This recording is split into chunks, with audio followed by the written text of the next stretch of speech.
2,000 years ago, there was no calculator or computer to help with math, so people used something called an abacus.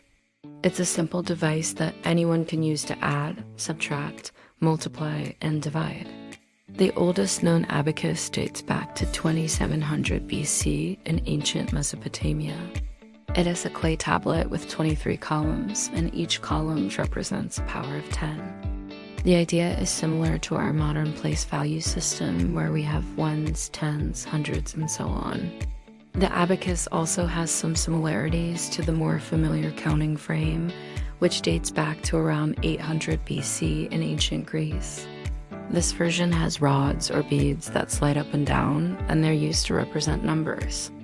Both the clay tablet and the counting frame are still used today in some parts of the world, especially in Asia.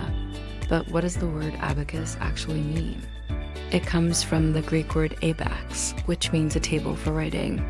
The term abacus was used by a Greek mathematician named Diophantus in his book Arithmetica, which was a very influential work on arithmetic. In the 13th century, an Indian mathematician named Hemachandra wrote a book called Triguna, which describes several methods for calculating with an abacus. The book also includes rules for making mental calculations, as well as problems and solutions. During the Middle Ages, the abacus was introduced to Europe, most likely through the Islamic world. It quickly became an essential tool for merchants and traders who needed to make quick and accurate calculations. In fact, there's a record of the abacus being used in Italian universities as early as the 13th century.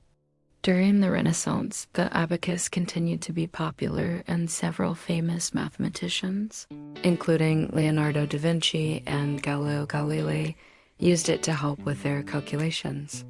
The invention of the mechanical calculator in the 17th century gradually led to the decline of the abacus, but it remained useful for many centuries and is still used today by some cultures.